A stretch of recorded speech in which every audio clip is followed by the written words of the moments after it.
Even if you messed up GCSE English Literature Paper 1, you can still pull it back and get a grade 9 by absolutely smashing Paper 2. So today I want to give you my last pieces of revision advice and top exam tips to help you secure that grade 9 on today's episode of Sustainable Study Secrets. Hello everybody, welcome back to my channel and welcome back to another video where I'm giving you my top tips and tricks for every single one of your GCSE exams. Today I'm going to be talking about English Literature because the exam is tomorrow. But like I said, I'm going to be doing this for every single one of your exams, so be sure to subscribe so you don't miss out. We've had a delayed start to this series because I was in fact moving home, hence the new environment, and hence the fact I don't have my camera with me. Hopefully the quality of the video and the audio is not a problem and you can take away my top tips and tricks, which is probably the reason you're here. Without further ado, let's get into it. First thing to remember is that Paper 2 is actually weighted more highly than Paper 1. This is worth 60% of your GCSE, whereas Paper 1 was worth 40. This might give you some relief and some comfort, especially if you didn't do as well as you'd expected to in Paper 1. This leads me on to my first point. Understand how your marks are broken down in terms of the different assessment objectives. So AO1, AO2, AO3 and AO4.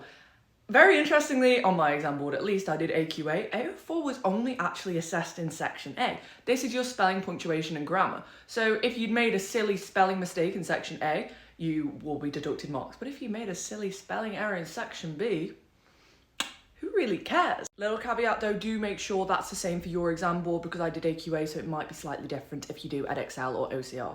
One thing that everybody seems to neglect is unseen poetry. Everybody's like, oh, I need to remember quotes for my modern text, so I did in the spectacles. I need to remember 15 poems. First, we'll get onto that. You don't need to remember 15 poems. And they completely neglect unseen poetry and they don't revise for it at all, despite it being worth approximately a third of the mark. English literature is actually very difficult to understand where your marks are coming from, but understand that assessment objective 1 and assessment objective 2 are the main ways that you score marks. So AO1 is your ability to read and interpret texts and the way in which you respond. It needs to be personal, it needs to be coherent. AO1 is also about your ability to make references to text and actually digest it, if that makes sense. Whereas AO2 is about your ability to analyse. So this is analysing form, structure, language, literary techniques to try and figure out what the writer was doing and why they did that. Similar to your other exams, AO1 is your knowledge. It's your ability to read, it's your ability to write down your response. AO2 is your ability to critically analyse. So this is where you're getting the marks. So if you saw in your mock exam, your teacher was saying, oh, you've really not got many AO2 marks, you have no idea what that means, this is what it means. You need to be more critical in your analysis. You need to think subject terminology. You need to analyse what the writer is doing. AO3 is context. So this is about why the writer would do what they did in the context of the time, but this is worth a lot less than the first two assessment objectives. And then AO4 is your spelling, punctuation and grammar. AO4 is worth 5% of the overall GCSE, so it's worth significantly less than the others. So now you understand your key assessment objectives, I want to talk about a major problem that grade 9 students face, which really prevents them from getting that grade 9.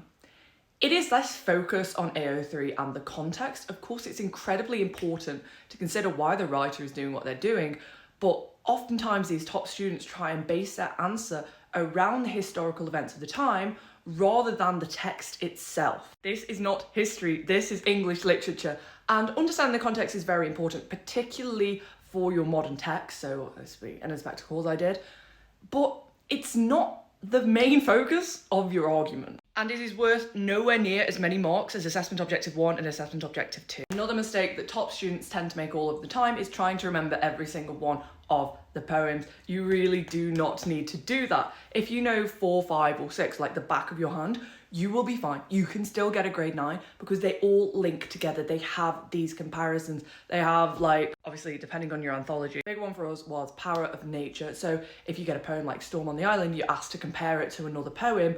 You just need to know one other poem that relates to the power of nature. You don't need to know all of them that do. And because each poem has so many different key themes, you only need a few to be able to compare them well. And remember, please, you only need to use one poem in your comparison. This sounds rather simple, but it's a mistake that so many students make. They try to compare one poem that you're given in the exam to multiple different ones. So you're aiming for 2 to 3 at a push comparison points. How do these poems differ? What have the writers done differently?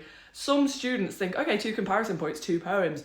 no. You don't necessarily need a paragraph structure, but I personally found it very helpful because I felt that it guided my answer. But you shouldn't be really rigid with it because an examiner will see if you're just banging down definitions and knowledge. So the paragraph structure that I used was P-E-E-A-Z-Z. We all know what P is, but A is analyse, Z is zoom in, and then the second Z is zoom out. Analyse, after your P-E-E explain, is analyse why the author would do this. And then you go into the first Z, which is zoom in. A specific word, language, technique, structure. Why would they do this? And then zoom out is look at the text as a whole and look at the context in which it was written. So what was going on in, the time the Inspector Calls was written. So what was going on at the time an Inspector Calls was written. Please remember that when an examiner is marking your essay, there is no set criteria, it is marked in bands. So it's about how coherent and structured your argument is. It's not just about having hits marks like you can in science. In your revision today, I wouldn't focus on just remembering quotes and remembering facts. I would focus on your ability to critically analyse something on the spot and practicing that skill, because that is what you need to replicate in the exam. It's not just about regurgitating information. It will be about your ability to analyse two texts dependent on what they've given you in the exam. And you literally cannot revise for unseen poetry any other way. You need to be able to read these two poems, make comparisons between them. Of course, that is a smaller question, but the main question, you need to be able to analyse that on the spot. So pick out language techniques. But okay, this is something that a lot of students do wrong. They will just not try and digest the poem that they're seeing for the first time. They will just pick out, say, right, that's a simile, right, that's a metaphor, and then they just start writing about it. Just take a minute, properly read it and understand what is going on. What was the writer's intention? You need to be able to analyse what they've done and why in the context of the rest of the poem. What is going on at the beginning, the middle, and the end? What is the structure? What is the form? What language have they used? What devices have they used? It's not just about saying, I can see this pathetic fallacy. I can see this is a rhyme.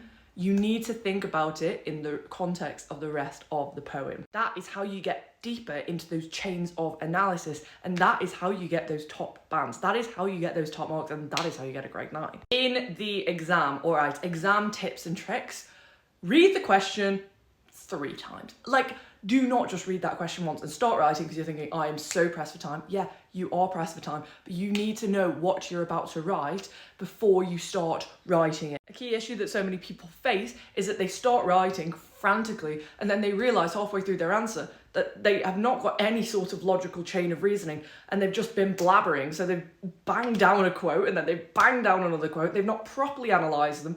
There's no chains of analysis necessarily as to, why the author has done this. What is the intended effect? What does it link to in the rest of the text? It's just said, he's used a metaphor here, he's used a simile here, he's used this structure, So just know before you start writing your answer, what you're about to write. Spend a minute or two planning. It doesn't have to be extensive. It just has to be, I'm going to make this point because I know he did this because of this.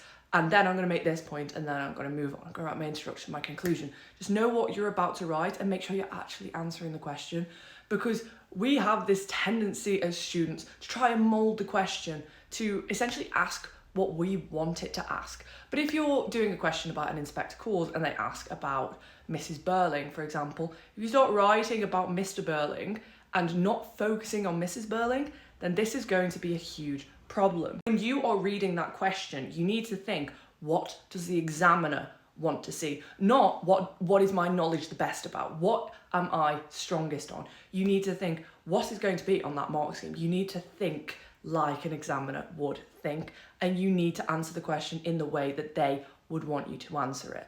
So again, it's not just about banging down all of these quotes and showing that you have all of this knowledge.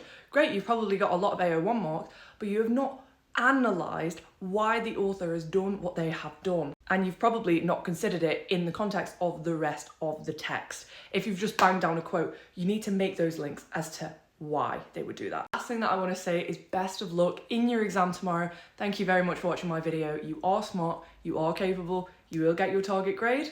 Be sure to like and subscribe if you want to see more videos with my last minute tips for the rest of your GCSE exams. Love you guys, bye!